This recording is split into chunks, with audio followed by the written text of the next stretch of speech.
I'm Sally, and my husband Tommy and I used to work at the same place. Tommy, who is 2 years older than me, was my senior at work. We became close when we ended up on the same project team a few years later and started dating soon after. 2 years into our relationship, we got married.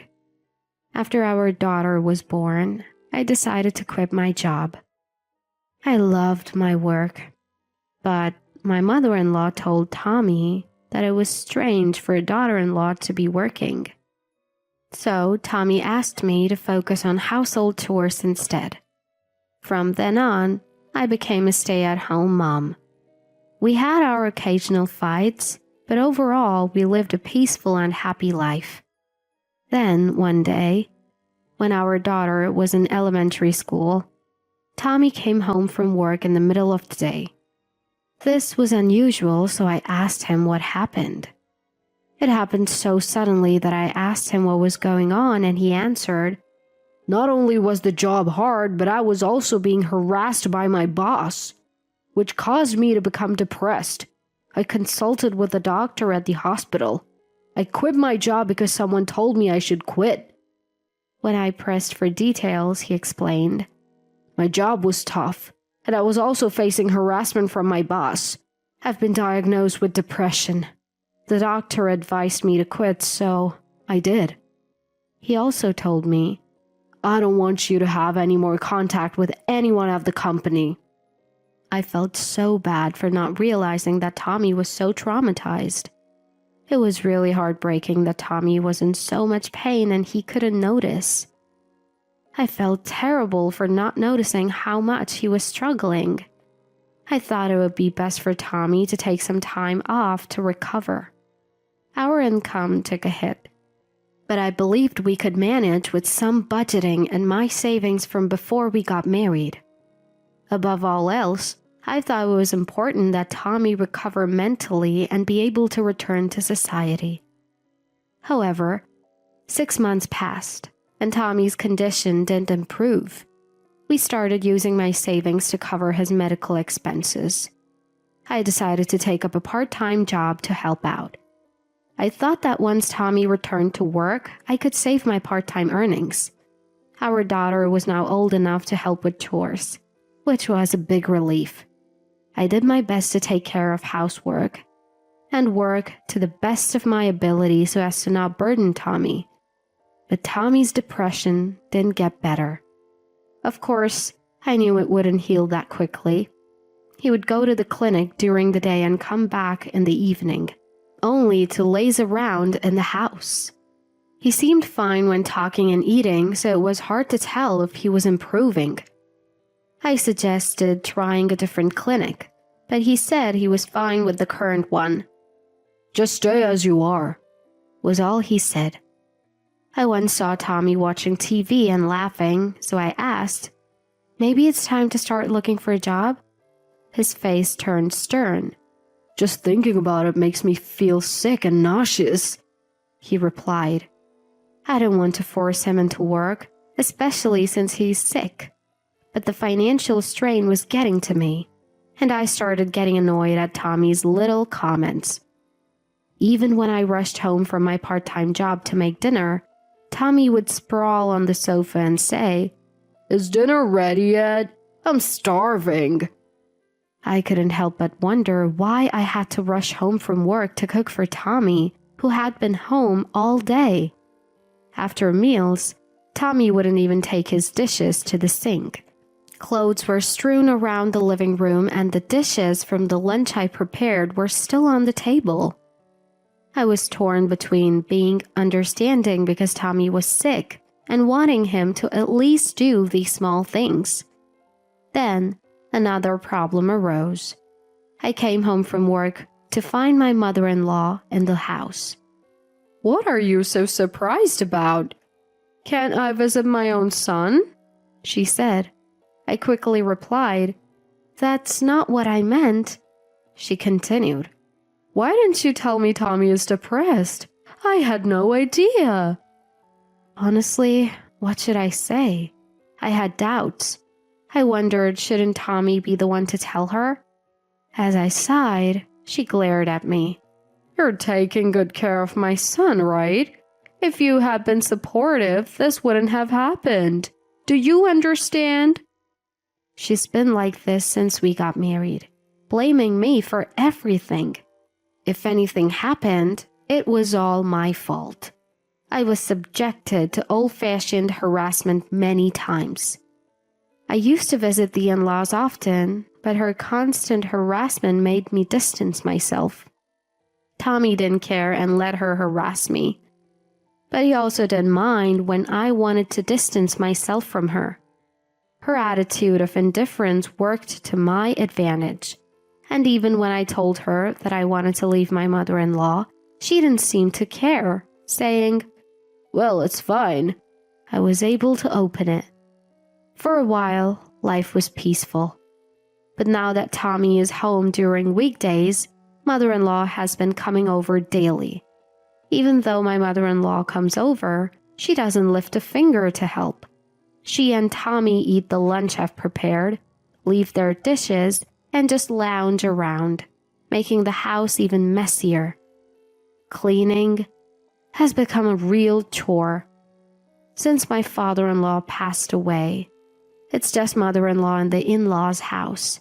At first I thought she might be lonely, so I put up with it. But she eats dinner at our place almost every day, criticizes my cooking, and even blames me for Tommy's depression before leaving. She never contributes to groceries or brings any food. Our income is already tight, and now we have to cover her meals too. It's a tough situation. Stressed out, I decided to talk to my sister-in-law, Lucy, who lives near the in-laws' house. Lucy is the only reasonable one among them and has always stood up for me when mother-in-law was giving me a hard time. She's smart and articulate, so she can easily counter any of mother-in-law's excuses. Mother-in-law doesn't seem to like Lucy much. I told Lucy about the daily visits from mother-in-law, and the next day she came over after work and scolded mother-in-law for lazing around. Mother-in-law was shocked by Lucy's unexpected arrival and was at a loss for words. Then, the next day after work, she came to my house with me and scolded mother-in-law for being lazy at home. Mother-in-law was surprised by the sudden appearance of Lucy, who didn't know she was here and was quite anxious. I made various excuses, but as usual, she was yelled at, and my mother-in-law's face turned red and couldn't say anything. Lucy warned her, "Next time you come, Sally will let me know, okay?" After that, mother-in-law never visited again. One problem solved, at least. Meanwhile, Tommy was indifferent and unhelpful.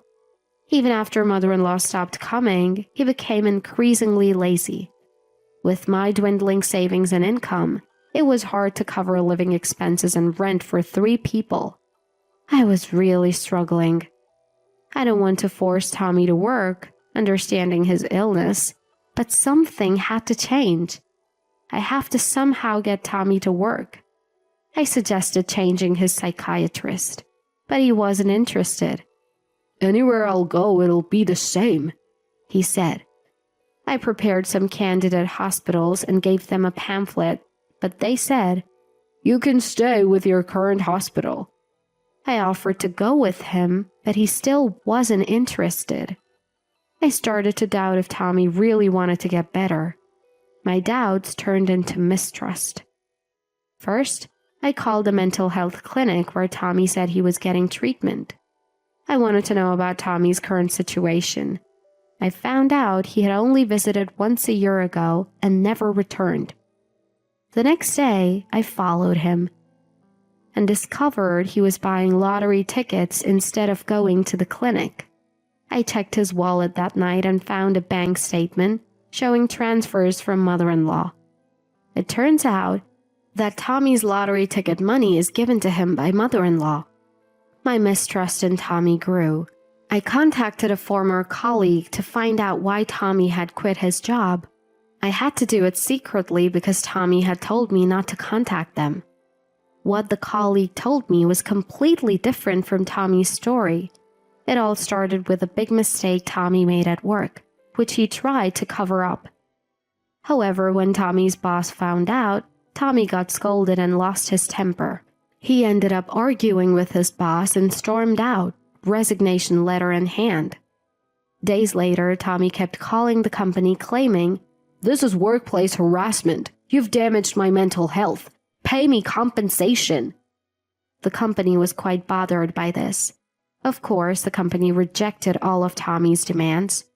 Even then, Tommy persisted.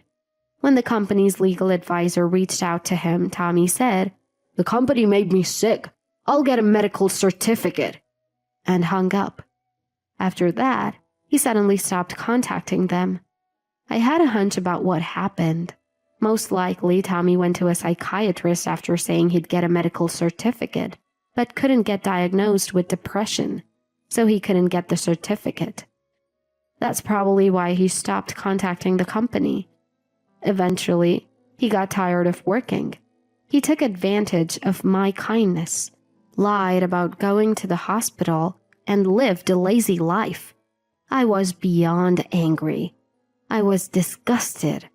I didn't want to be with Tommy anymore. I planned to get divorce papers the next day after work. But then, I got a call from Lucy. Turns out, Lucy's husband got transferred and they were moving to another state. I've been really grateful to Lucy, so I decided to postpone the divorce until things settled down. 2 months later, Lucy moved. I quietly told her I was considering divorce and she said, "I'm sorry about my foolish brother and mother. Our family ties may end, but let's remain friends." Around the time Lucy's move was complete, Tommy said, "Mom's coming to live with us next month." I asked, "What do you mean, coming to visit?" Tommy said, "No, she's moving in. She'll live with us." Apparently, with Lucy moving, his mom felt lonely. Their old house was getting run down, so she wanted to live with us, and Tommy agreed. Both Tommy and his mom were so selfish, but I just said, "Oh, okay." Inside, I'd reached my limit. I was already planning to divorce him, so I decided to act quickly. Just divorcing him wouldn't be enough, considering what he had done. The next day, while Tommy was at his usual lottery ticket spot, I called the movers. I signed a contract on the spot and smoothly prepared to leave in secret. I quickly found a new apartment. "If Mom's coming, we need to tidy up," I said as I hurriedly packed and sent my belongings to my new home. The situation with my mother-in-law moving in was so unexpected that it actually worked in my favor. Nobody suspected what I was planning. 2 days before mother-in-law was supposed to arrive, while Tommy was at the lottery ticket stand, I left the divorce papers at home and left with our daughter. Around the time Tommy would be back, he called me in a panic. When I answered, he blurted out, "What's going on? Why did you leave so suddenly?" I replied, "Didn't you see the divorce papers? That's what's going on." Tommy said, "Why all of a sudden?" Keeping my cool, I said, "Did you really think I didn't know? I know everything." Tommy sounded puzzled. "What?" So I continued, "I know why you quit your job. You weren't harassed. You're the one at fault. You've been going to the lottery stand every day instead of a psychiatrist. You didn't get diagnosed with depression, did you? I also know mother-in-law has been sending you money for lottery tickets." You could hear the panic in Tommy's voice. I told him, "You've been deceiving me, and you want me to live with a mother-in-law who's been making my life miserable? You're insane. I don't want to be with a man like you anymore, so we're getting a divorce." Tommy kept refusing. "No, please reconsider." When I said, "If you don't agree, I'll hire a lawyer and demand compensation in divorce court," he quickly agreed. Tommy had no job and no income. He probably realized he'd be in a tight spot if I demanded compensation. Later, I went back to get the divorce papers and submitted them before Tommy could change his mind. Mother-in-law hadn't moved in yet, so I was able to divorce without seeing her. After that, I got a lot of calls from mother-in-law, but when I texted Tommy, "I'll consult a lawyer," the calls stopped. As for Tommy, he and mother-in-law ended up living in an apartment together. They couldn't pay the rent and had to sell the house. Mother-in-law had sold her own house, so they had nowhere to go. They ended up in a cramped old apartment. Tommy, who hadn't worked for over a year and spent all his time on lottery tickets, had no income. Mother-in-law had squandered most of her late husband's inheritance on Tommy's lottery habit, so they were forced to live on her meager pension. As for me, I started a new life with my daughter in a rented apartment. I considered moving back to my parents' house, but that would mean my daughter would have to change schools, so we moved within the same school district. At first, I was uneasy about running into Tommy or mother-in-law, but they moved away quickly, so life became worry-free. Our living expenses dropped, and I was earning more at my part-time job. I could even buy things my daughter wanted. Even at my part-time job, my hard work was appreciated, and my salary was better. So I can buy things that my daughter wants. Money isn't everything, but I feel more relaxed now. My daughter and I are living a very happy life. We've been invited to visit Lucy and her husband at their new location, so we're planning a trip.